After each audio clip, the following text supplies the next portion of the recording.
In this video, I will show you how to submit Roblox support ticket. So before we get started with the video, please don't forget to check out the links in the description for bonuses and resources that we share with our viewers.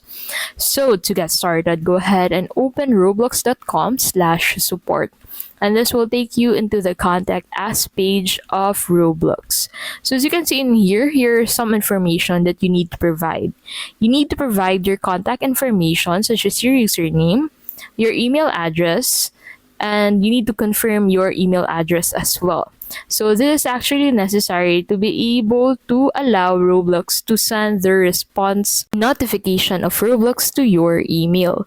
You also need to elaborate the issue details such as what device were you using while experiencing that issue, along with the type of help that you need for this issue.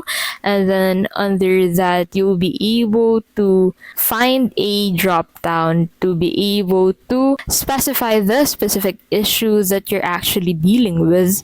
And then you can also describe further the issue into the section before you hit on that continue button.